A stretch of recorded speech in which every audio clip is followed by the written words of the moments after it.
Hello, everyone, and welcome to our first video on Unit 1.2, which is on circles. And in order to get this started, we're going to talk about a process called completing the square. Kind of a silly situation where we're talking about circles, but then we need to talk about completing a square. But that's neither here nor there. I will mention that the way I do this is probably different than the way the book does it, and the way the book does it might be quote unquote a little easier. However, it is not nearly as generalized, and we will be doing this again in this format later on when we talk about quadratic polynomials.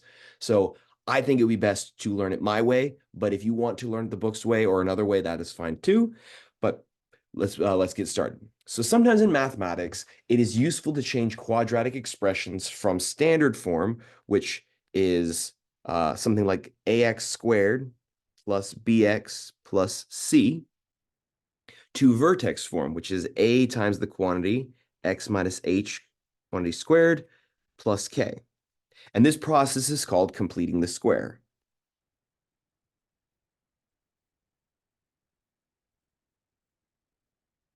And as you'll see below right here, I have an example. This is the general form or the standard form of a quadratic, 3x squared minus 18x plus 25. And then by completing the square,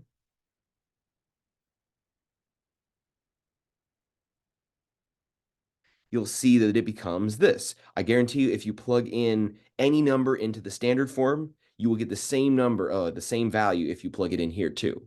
So if you plug in 1 here, you should get the same number as you get here. So let's talk about how you actually complete the square. So on a quadratic of the form ax squared plus bx plus c, there are two cases that you want to encounter.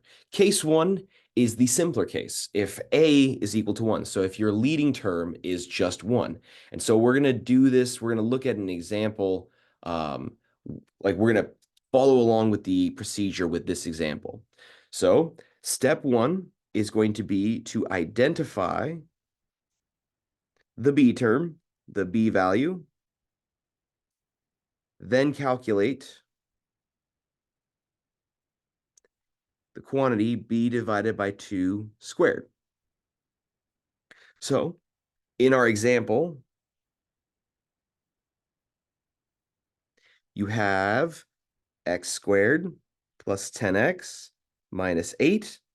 And so looking at it, the b value is right here. So b is equal to positive 10, which means that b divided by 2, quantity squared, is equal to 10 divided by 2, quantity squared, which is really 5 squared when you simplify it, which is 25. I will say, ideally, do this in your head or on a calculator. Ideally, do it in your head or a calculator. Maybe the number becomes a little too chaotic. Maybe it's like 13.5 squared, and you don't want to do that by hand. So that's fine when you use your calculator. But ideally, you're not writing this step down. You're just doing this on a calculator or in your head and then moving directly on to step 2. Step 2 is where the bulk of the work lies. What you're going to do is you're going to add, then subtract b divided by 2 quantity squared after the bx term. After the b term, excuse me. All right, let's just say bx term. Now, the reason why we're doing this is this makes a perfect square trinomial. Now, what is a perfect square trinomial? X minus 3 quantity squared. That'll be x squared minus 6x plus 9 when you FOIL it out. That is a perfect square trinomial. It is just like 9 is a perfect square because it's 3 squared. X squared minus 6x plus 9, which is what you get when you FOIL this out, that is a perfect square trinomial. So let's see this in action. So in the example, you got that x squared plus 10x minus 8. And then, as I said, we're going to add and then subtract. So x squared plus 10x. Then you're going to add 25. That's what we found in step 1. And then immediately subtract it. And then don't forget about your minus 8. Now, you might be thinking to yourself, whoa, whoa, whoa, Phil, can you do that? Is that mathematically valid? And the answer is yes. If you know this already, awesome. But if you don't, this is a very, very common trick that mathematicians use. I like to call this process here, I like to call it cleverly adding 0. Cleverly adding 0. And that's because by adding it and then immediately subtracting it, we're only adding 0 to the expression. And adding 0 never changes anything. Like, case in point, you don't need to write this down, but 10 plus 0 is still 10. Negative 5 plus 0 is still negative 5. It doesn't change the value at all. So when you add 0, you're not changing anything. And so sometimes mathematicians do this where they add a number and then immediately subtract it. And you might be thinking, well, Phil, what would be the point of that? And the point is that this now is a perfect square trinomial, the first 3 terms. And you can figure it out by hand how to factor it if you'd like. It ends up being x plus 5 quantity squared. If you want to do it by hand, AC box method, whatever, that's what you'll get. And then so to finish off the problem, we get x plus 5 quantity squared minus 33. And that is our completed square. That is the same as x squared plus 10x minus 8, only written in vertex form. Now, as I said, you could figure this out by doing any factoring techniques that you know, but I'll give you a quick little trick. This term right here, it will always be, this is always b divided by 2. Not b divided by 2 squared, just b divided by 2. So this value here. So it's always b divided by 2. And that comes from just the construction of it itself. So that's how that works. So let's look at an example of this. So complete the square for the expression x squared plus 7x minus 18. So your b term, and so once again, this is stuff that I'm doing in my head typically, but I'm writing it down for our notes. Step 1 would be to find what b is. B is 7. So b divided by 2, quantity squared would be, oh, I know it's a fraction, but fractions are people just like you and me. They deserve to be in problems as well. So it's okay. We have calculators. We don't need to be scared of them. But 7 divided by 2 squared, that's the same thing as 49/4 because it's 7 squared over 2 squared. So yes, it's a fraction. Yes, big deal, big whoop or whatever. Let's be adults. Let's put our big boy pants on and deal with the fractions. So this is x squared plus 7x, and then we're going to add and subtract that b over 2 quantity squared term. So we're going to add 49/4 and then immediately subtract 49/4 to cleverly add 0. And then we will subtract 18. Don't forget about your 18. It's still there. And the whole point of this is that this right here is now a perfect square trinomial. Our b over 2 was 7/2. So we don't even need to try and factor it. We already know that it's going to be x plus 7 over 2. Quantity squared. And you can verify it if you want to. When you FOIL this out, I guarantee you will get this. And then just to save on time, but you can use your calculator, this is equal to 121 over 4. So our final answer is x plus 7/2, quantity squared, minus, equals negative 121 over 4, minus 121 over 4. And that is how we complete the square in case 1's situation. Now, case 2 is when a is not equal to 1. So, as our example shows here, 3x squared minus 24x plus 5. So, our leading coefficient is not equal to 1. So, step 1 is going to be factor out the a value from the first, from just first and second terms. You don't need to factor it out of the third one. Most of the time, it won't even work. Like in this case, 5 is not divisible by 3, so you can't really even factor it out unless you want to write it as 5/3, which would just be unnecessary. You really only need to do it for that, and you'll see why in a little bit. So in the example, you have 3x squared minus 24x plus 5. What we're going to do is we're going to factor out that a value, 3, from the first two terms. So this is 3 parentheses x squared minus 24 divided by 3. That's 8x, and the parentheses, and then plus that 5. We don't need to worry about that plus 5 just yet. We're going to leave that alone. Now, you might be thinking, Phil, why did you do this? Well, now what we're going to do is, if you notice on the inside, now you have an ax squared plus bx plus c, like its c value is 0, but you have a quadratic with a leading coefficient of 1. So you're back in case 1.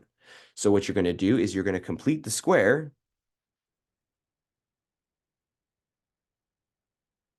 on the inside, just like in case 1.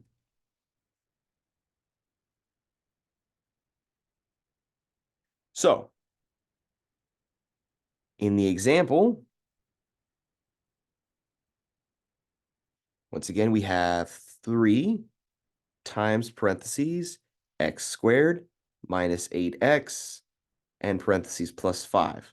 And so I'm doing this on our notes so that we can see it, but in the future, like ideally when you're doing this on an exam or a quiz or homework or whatever, you're just doing this in your head.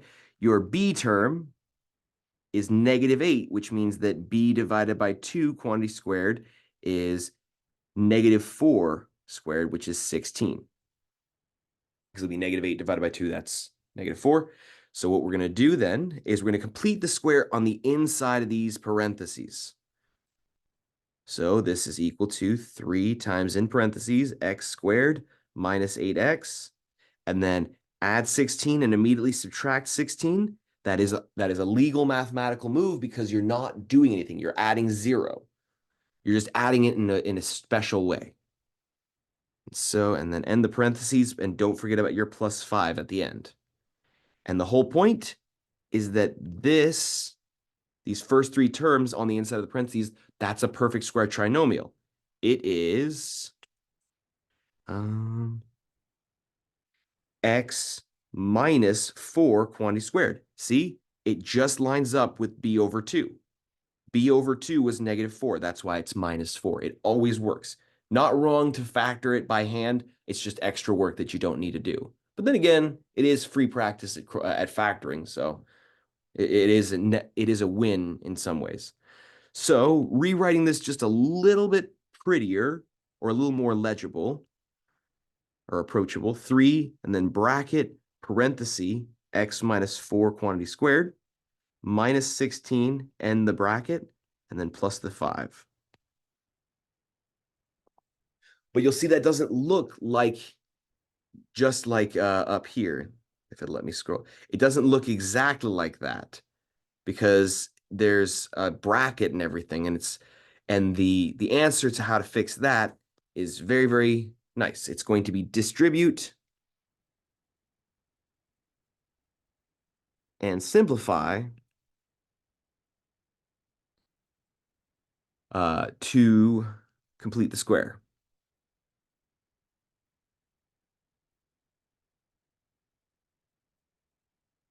So in our example,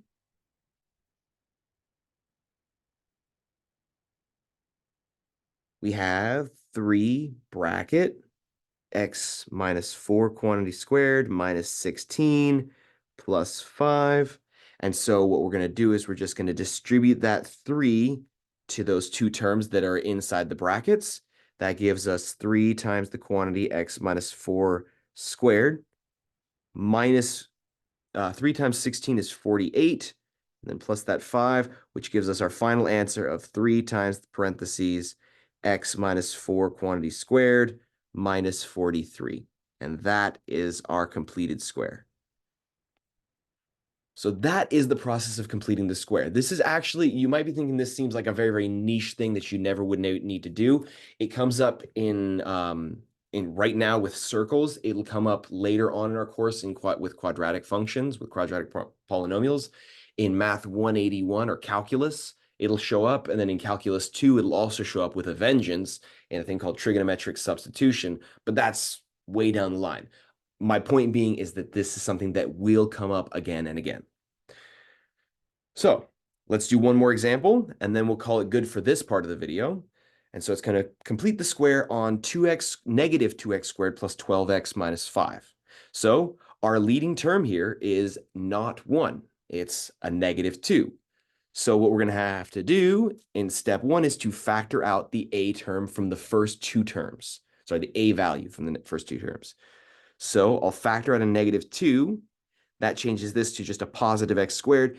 And remember, when you factor out a negative, it changes the sign of everything. So instead of being a plus 12x, this will now be a minus 6x. Because I factored out a negative 2. And then I'll end the parentheses. And then don't forget about your minus 5. Once again, this is happening inside your head. But your b term is negative 6, which means that b divided by 2 quantity squared is negative 3 squared, which is 9. So we're going to complete the square on the inside. That's step 2. This is equal to negative 2 times, in parentheses, x squared minus 6x. Add 9, then subtract 9. And then minus 5. Whole point being that this is a perfect square trinomial, and the perfect square trinomial, the coefficient term will be negative 3. So this becomes negative 2 bracket, parenthesis, x minus 3 quantity squared minus 9, and bracket minus 5. That. Once again, it's all like this perfect square trinomial, the value here is always b divided by 2. And so then we got to distribute. And at the end of the day, we have negative 2 times, in parentheses, x minus 3 quantity squared. The negative 2 doesn't go on the inside because it's not also squared, so it has to stay out front.